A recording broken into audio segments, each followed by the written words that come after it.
फैसल चौधरी साहब, ऐसे एक बात है, ये जो बात कहा करते थे ना जी आप लोग के जी इस मुल्क में ये मुल्क तरक्की नहीं कर सकता, इस मुल्क में रूल ऑफ लॉ नहीं रहा, यहाँ अदालतें आज़ाद नहीं है, यहाँ पॉपुलर लीडरशिप नहीं है। इमरान खान से बेहतर परफॉर्म बकौल बैरिस्टर अकील साहब के ऑब्वियसली करके दिखा दिया शहबाज गवर्नमेंट ने। ना उनके जहाज़ छिने, ना सऊदी अरब से ताल्लुकात ख़राब हुए, ना चाइना के साथ ताल्लुकात ख़राब हुए जो आपके दौर में पाकिस्तान के हुए थे।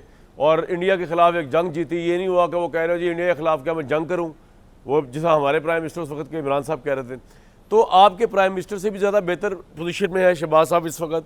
सपोर्ट तो उनको भी बाजवा साहब की थी अगर इनको सपोर्ट है आर्मी चीफ की। और दूसरी तरफ ये कि बेहतर डिप्लोमेसी की है पाकिस्तान ने as compared to Imran Khan. और ये आर्गूमेंट खसो खाशाक में बहा दिया कि अगर रूल ऑफ लॉ ना हो, अगर अदालतें आज़ाद ना हो तो मुल्क तरक्की कर रहा है। मेरे भाई, मुल्क तो बहुत ऊपर जा रहा है जी। कामरान साहब, पहली बात यह है कि तरक्की आप किसको कहते हैं? ये तो देखें ना, ये तो एक सब्जेक्टिव टर्म, मतलब क्या महंगाई कम हो गई है, पाकिस्तान की इंडस्ट्री चलना शुरू हो गई है, पाकिस्तान के आम लोग को बेनिफिट हो रहा है, क्या हमारा बिजनेस चल रहा है, क्या थ्राइव हो रहा है? नहीं हो रहा ना। देखें ना, ये तो फ्लॉज हैं। बाकी आप ये कहें हाँ, इमरान खान की हुकूमत की बदकिस्मती ये थी कि उनके पास कमर जावेद बाजवा थे जो कि लंबे पड़ गए थे, जो कि सहाफ़ियों के साथ भी कहते थे कि साढ़े को 8 दिन तक तेल है टैंकर जैसे की करिए। इनके पास आसिम मुनीर हैं, वो दलेर हैं, वो सीधे हो गए। इनके पास पीएफ की जो एयरफोर्स की कमांड है वो भी सीधे हो गए।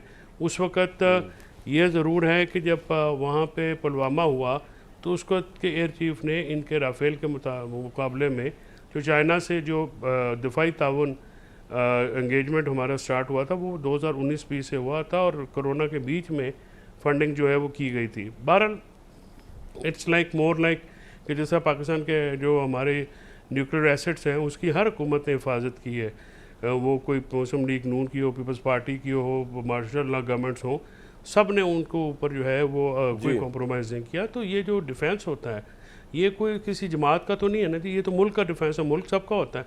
इसलिए इसको कहना कि जी इस पर इफ्स एंड बट्स नहीं किए जा सकते।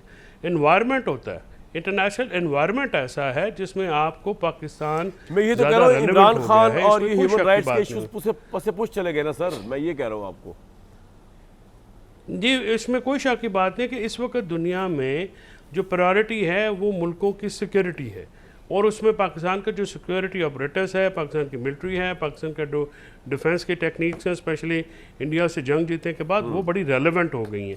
तो हालात ऐसे हो जाते हैं जिसमें अब फिर आपको इमरान खान साहब को ये हालात मैसर नहीं थे।